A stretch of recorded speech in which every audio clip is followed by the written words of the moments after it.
বিনিয়োগকারী বন্ধুরা আসসালামু আলাইকুম। আশা করি আপনারা ভালো আছেন। আজকে ঈদের দিনে আপনাদের রিকোয়েস্টে একটা শেয়ারের অ্যানালিসিস দিতে যাচ্ছি টেক্সটাইল সেক্টরের। এই শেয়ারটি লো পেইড শেয়ার মোটামুটিভাবে, যদিও আর্নিংস এখন ভালো না, বেশি আগের মতো নাই। শেয়ারটির নাম হচ্ছে তশরিফা ইন্ডাস্ট্রিজ। তো আপনারা যারা তশরিফা হোল্ড করছেন এবং যারা নিতে চাইতেছেন তাদের জন্য এই অ্যানালিসিস। আমার অ্যানালিসিস কাউকে প্ররোচনা বা প্রলুব্ধ করার জন্য না, একটা টেকনিক্যাল বেসড গাইডলাইন এবং সাজেশান। এই শেয়ারটির জন্য রিকোয়েস্টও আসছে, এই জন্যই দেখলাম, ভাবলাম যে শেয়ারটার অ্যানালিসিস দিই আমি এখন। কারণ শেয়ারটা দেখলে আপনারা ভাবতেছেন যে শেয়ারটা মুভমেন্টে চলে গেছে বা মুভ করতেছে, কিন্তু আসলে শেয়ারটি এখনও রোড ক্লিন হয়নি বা রোড স্মুথ না, এখনই উঠে আসতে পারবে না, এখনই পুরোপুরি ওকে হয়নি। ওকে হইতে একটু সময় লাগবে, একটু কারেকশান হইতে হবে, 1 থেকে 2 মাস সময় লাগতে পারে সর্বোচ্চ। তো সে ওকে হওয়ার জন্য বা মুভমেন্টকে ঠিক করার জন্য বা উঠে আসার জন্যই মুভ করতেছে, এটা ঠিক আছে, কিন্তু পুরোপুরি ওকে না, এখনও তার বাধা আছে। তার বাধাটা মূলত কনসলিডেশনের বাধা। তো এই কনসলিডেশন শেষ হলে সে ভালোভাবে উঠতে পারবে, সেটা শেষ হতে 1 থেকে 2 মাস লাগতে পারে। এর মধ্যে সে বাড়বে, হয়তো বাড়বে আবার কমবে, এরকম। তো দেখেন এখন শেয়ারটার আমি একটা রেজিস্ট্যান্স দেখে রাখছি। রেজিস্ট্যান্স হচ্ছে এই 22 টাকা লেভেলটা, এই 22 টাকা বা উপরের যে লেভেলটা আছে 22-এর উপরে, এতে 22 টাকা লেভেলটাই ধরতে পারেন। 22 টাকা 30 পয়সা বা 50 পয়সা, 23 টাকা, এই লেভেলটাই মূলত ওর বাধা বা ওর রেজিস্ট্যান্স। বাধা বলতে ওর রেজিস্ট্যান্স, কিন্তু আসলে এই রেজিস্ট্যান্সটা মূলত এটা হচ্ছে আসলে কনসলিডেশন রিলেটেড রেজিস্ট্যান্স বা বাধা। আমি আপনাদেরকে সবসময় বলি, আপনারা খেয়াল করবেন আমার অ্যানালিসিস থেকে আমি সবসময় বলতেছি, যাতে আপনারা বুঝেন, আপনাদের ধারণা হয়, আপনাদের এক্সপিরিয়েন্স হয় যে কোনো বাধা, এই যে এখানে একটা রেজিস্ট্যান্স আছে তাই বলি এই শেয়ারটা এখানে বাধা, ব্যাপারটা এমন না। কোনো রেজিস্ট্যান্সই বাধা না, কোনো সাপোর্টই বাধা না। যদি শেয়ারটা টেকনিক্যাল সাপোর্ট পায় অথবা টেকনিক্যালি সাপোর্ট নেওয়ার প্রয়োজন হয়, মানে উঠে আসার সময় টেকনিক্যাল সাপোর্ট যদি পাই, কোনো রেজিস্ট্যান্সই প্রবলেম না। আর নামার সময় যদি নামার প্রয়োজন থাকে, কোনো সাপোর্ট না, আরও নিচে নেমে যাবে। ব্যাপারটা হলো এরকম। টেকনিক্যাল পজিশান, টেকনিক্যাল ইন্ডিকেটর অসিলেটরের সাপোর্টই আসল সাপোর্ট, আসল রেজিস্ট্যান্স ব্রেকিংয়ের পাওয়ার। যতই শক্তি থাকুক, টেকনিক্যালি ওকে না থাকলে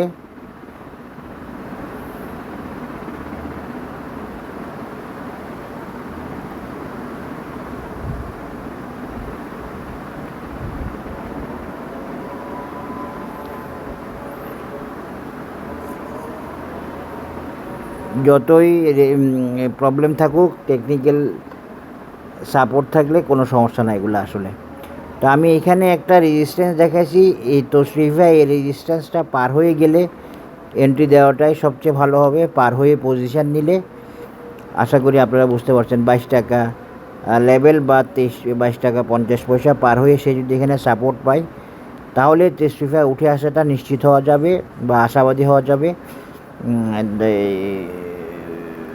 এন্ট্রি দেওয়া যাবে। আদারওয়াইজ এখন যে তশরিফা উঠতেছে, এখন দেখেন তশরিফা বাই সিগন্যাল বুলিশ 19 টাকা 60 পয়সা লেভেলে, 19 টাকা 60 পয়সা লেভেলে আসে। এখন বাই সিগন্যালে আসে, বুলিশ আছে, আপ ট্রেন্ড আছে, সব ঠিক আছে। তশরিফা হয়তো এখান থেকে উঠবে এবং এমএসিডি নিয়ে তশরিফা উঠে আসতেছে, কিন্তু তশরিফার বাধা এখানে না, বাধা অন্য জায়গায়, এবং সেজন্য এই রেজিস্ট্যান্সটা পার হওয়া পর্যন্ত ওয়েট করতে হবে। আশা করি বুঝতে পেরেছেন। এই রেজিস্ট্যান্সটা পার হয়ে গেলে তশরিফা ওকে, অথবা এই রেজিস্ট্যান্সটা টাচ করে তশরিফা আবার কারেকশান হলে দেন তোশরিফাতে এন্ট্রি দেওয়াটাকে আমি ওকে মনে করতেছি। বর্তমানে সে এতটুকু পর্যন্ত যাওয়ার সম্ভাবনা আছে বা যেতে পারে। ও যদি কারেকশান দ্রুত শেষ করতে চায় তাহলে হয়তো এই লেভেলে যেতে পারে, এই 22 টাকা লেভেলে বা 22 টাকা 50 পয়সা লেভেলে যেতে পারে। তবে এখান থেকে গিয়ে তাকে আবার ব্যাক করতে হতে পারে বা তাকে এখানে সে থামতে হতে পারে, কারণ হচ্ছে সে টেকনিক্যাল সাপোর্ট পাবে না। 22 টাকা যাওয়াটাও তার জন্য কঠিন আছে। 22 টাকা যদি এই মুভমেন্টে সে চলে যায় তাহলে খুব ভালো, যেতে পারবে আমি এরকম বলতে পারতেছি না। চলে গেলে খুব ভালো, চলে গেলে একটা কারেকশান শেষ হওয়ার একটা অবস্থান পাওয়া যাবে, আশা করি বুঝতে পেরেছেন। এরপরেও আমি তোশরিফার পুরো অ্যানালিসিসটা দিব। এখন তোশরিফার অ্যানালিসিসটা দিচ্ছি। এখন থেকে ইচিমুকুতে buy signal, bullish, up trend, future cloud, green সব ঠিক আছে। এমএসিডিতে আপিস, MACD bullish, MACD convergence, buy signal সব ঠিক আছে এমএসিডিতেও। তারপরে আমরা যদি উইকলি দেখি, উইকলিতেও মোটামুটি ভালো অবস্থায় আছে, বাট তাকে একটা বুলিশ মুভমেন্ট দিয়ে কারেকশান শেষ করতে হলে এই লেভেলে একটু আসার প্রয়োজন আছে। এই লেভেল থেকে আবার ব্যাক করারও ব্যাপার আছে। এই লেভেল থেকে ব্যাক করে সে আবার এই লেভেলে আসতে পারে, 22 গিয়ে সে আবার 1870 বা এই লেভেলে আসতে পারে। তো এগুলো অ্যাডভান্স এখন বলতেছি না। এখন আমি 22 পর্যন্ত টার্গেট দিয়ে এরপরে আমি মূল অ্যানালিসিসটা দিয়ে দিচ্ছি ভবিষ্যতের জন্য। এরপরে তোশরিফাতে যা হওয়ার হবে সেটা।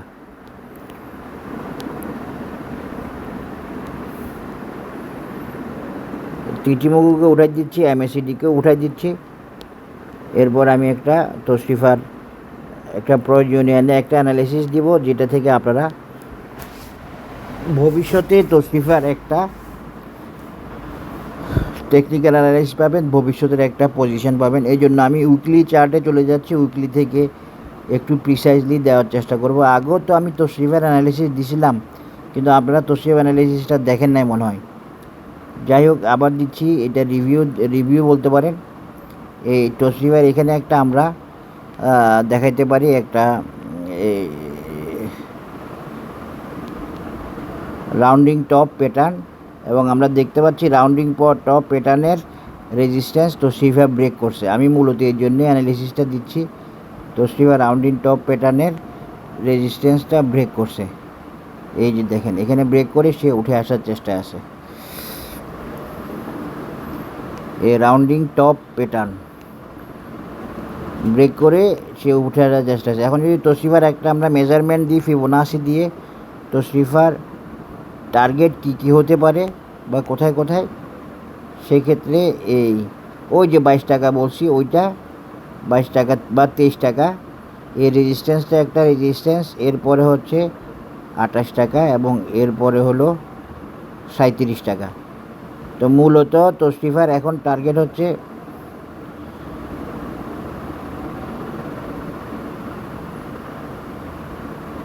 22 টাকা এবং 28 টাকা। তবে এই যে 22 টাকা দেখাচ্ছি, এই 22 টাকা কিন্তু তোশরিফা এই মুভমেন্টে হয়তো ক্রস করতে পারবে না, বা ক্রস করলেও আবার ব্যাক করতে পারে, এরকম একটা সম্ভাবনা আছে, বা এখনই 22 টাকা যেতেও না পারতে পারে। তবে 22 টাকা ওর একটা স্ট্রং রেজিস্ট্যান্স।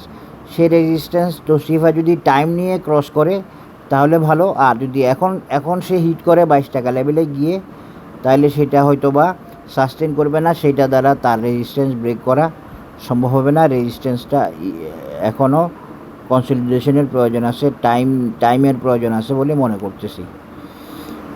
তো এগুলো একটু বুঝতে হবে, না বুঝলেও ফলো করতে হবে আর কি।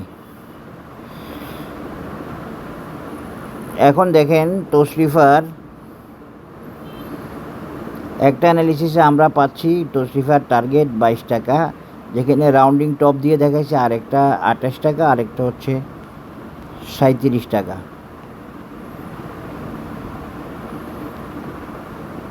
এরপরের এগুলো ভ্যালিড থাকলে এগুলো ভ্যালিড আছে ধরে নেন। এরপরে আসেন আমি আবার আরেকটা মেজারমেন্ট দিয়ে তোশরিফার মূল টার্গেটটা দেওয়ার চেষ্টা করব, লং টার্ম টার্গেট, যেটা 51 টাকা। এই যে দেখেন, তোশরিফার আরেকটা টার্গেট আছে লং টার্মে 45 টাকা। শর্ট টার্ম রেজিস্ট্যান্স লেভেলগুলো দিয়ে দেখাইলেও দেখা যাচ্ছে আরেকটা আছে 51 টাকা। এটা লং টার্ম টার্গেট তোশিবার। লং টার্ম টার্গেট আছে একটা 50 টাকা বা 51 টাকা। আর এই 36-এর পরে তোশিবার একটা রেজিস্ট্যান্স আছে 45 টাকা। এগুলো সব ভ্যালিড থাকবে for the period of long term এবং for the period of minimum 1 year. 1 বছরের মধ্যে তোশিফা এই দিকে যাওয়ার চেষ্টা করবে। এই সবগুলো রেজিস্ট্যান্স তোশিফার জন্য এই জন্য valid. Short term Fibonacci resistance level যেগুলো ভ্যালিড ফর লং টার্ম, এই 1.618, 28, 2.618, 36, 3.618, 45 বা 46, 4.236, 51, এগুলো সবগুলোই তোশিফার জন্য ভ্যালিড এবং লং রানের জন্য। শর্ট রানের জন্য 28, 22, 28, এর পরবর্তীতে 36। মূলত শর্ট রানের জন্য 22 আর 28। তো 22 আর 28 তো ওর টপেও যায় না। হ্যাঁ, সুতরাং আমরা আরেকটা অ্যানালিসিস দিয়ে দেখব।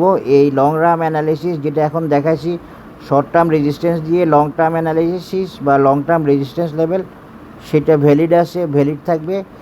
এরপরে আমরা তোশিফার আরেকটা মেজারমেন্ট দিব, দেখি দেওয়া যায় কি না। সেটা হলো ওই ইয়ে দিয়ে, একটা হারমোনিক প্যাটার্ন দিয়ে দেওয়া যায় কি না, আমি একটু চেষ্টা করি দেখি।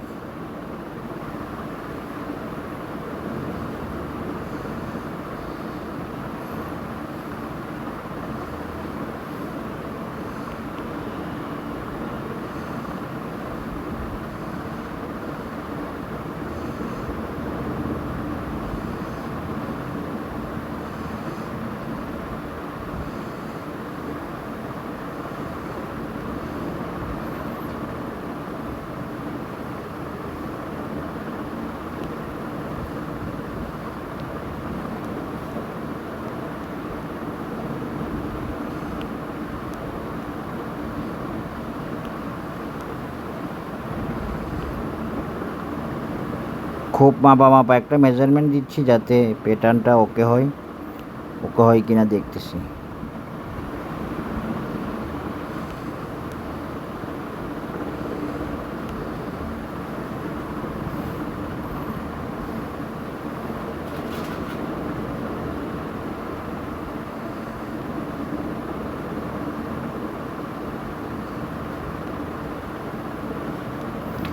আমি একটা সাইফার প্যাটার্ন ড্র করলাম তোশিফার।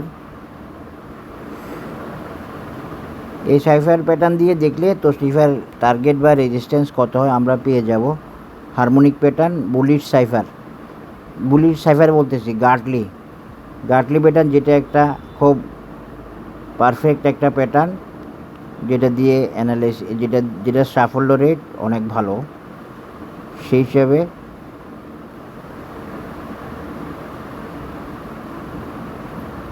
আমরা ওই যে 44 টাকার একটা রেজিস্ট্যান্স পাচ্ছি তোশিফার। আশা করি বুঝতে পারছেন। আমি আবার একটু চেষ্টা করি।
এটাই আমি এই গার্টলি প্যাটার্নে ফেললাম। গার্টলি প্যাটার্নে ফেলে আমি একটা মেজারমেন্ট দিচ্ছি।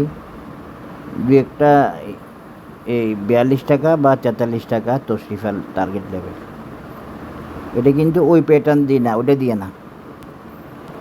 এই 42 টাকা 50 পয়সা বা 43 টাকা লেভেল হয় একটা তোশিফার টার্গেট লেভেল। এটা আমি ওই যে রাউন্ডিং টপটাকে একটা হারমোনিক প্যাটার্নে ফেলতে চেষ্টা করলাম এবং প্রায় ওকে আসে। খুব একটা ঝামেলা নাই। এখানে তশরিফার একটা টার্গেট হলো 25 টাকা 60 পয়সা বা 26 টাকা। এখন তশরিফা একটা রেজিস্ট্যান্সে আছে, এই রেজিস্ট্যান্সটা পার হলে তশরিফার আরেকটা টার্গেট হবে ওই যেটা দেখাচ্ছিলাম 21 টাকা 22 টাকা লেভেল। এখানে একটা রেজিস্ট্যান্স আছে 23 টাকা, ওইটা তো আছে। এখানে একটা 21 টাকা 50 পয়সা রেজিস্ট্যান্স আছে গাটলি দিয়ে। এখানে একটা 25 টাকা 60 পয়সা বা 70 পয়সা রেজিস্ট্যান্স, এখানে একটা রেজিস্ট্যান্স আছে 32 টাকা। এরপরে হচ্ছে তশরিফার টার্গেট হচ্ছে 42 টাকা 50 পয়সা। এর আগে আর একটা রেজিস্ট্যান্স আমরা 1.27 লেভেলে দেখাইতে পারি 36 টাকা। এগুলো হলো তশরিফার মূল রেজিস্ট্যান্স। মূল রেজিস্ট্যান্সের মধ্যে যেগুলো ভাইটাল সেগুলোকে আমি রেড করে দিচ্ছি। রেডগুলো হচ্ছে তশরিফার মূল রেজিস্ট্যান্স। আশা করি আপনারা বুঝতে পেরেছেন। এই 21, তারপরে হলো 26 বা 25, এরপরে 32, এরপরে 42 টাকা 50 পয়সা। আজকে এখানেই শেষ করলাম তশরিফার অ্যানালিসিস। তশরিফা এখনও পুরো উঠে আসার সামর্থ্য নাই, উঠে আসতে সমস্যা আছে, বাধা আছে, সময় লাগবে। এক টানে উঠলে তো ভালো, 22 লেভেলে যদি যায় ওইখান থেকে আবার ব্যাক করতে পারে, আর ব্যাক করে আবার নিচে আসতে পারে, বা এই লেভেলে একটা সময় নিতে পারে, তারপরে আবার উঠে আসবে। তখন তশরিফা মোটামুটি বেশ ভালো করবে আশা করি। সবাই ভালো থাকবেন, ধন্যবাদ, আসসালামু আলাইকুম। তশরিফার পক্ষে এই 45 যাওয়াও সম্ভব বা 50 যাওয়াও সম্ভব আশা করি ইন ফিউচারে, হোপফুলি। ধন্যবাদ, আসসালামু আলাইকুম।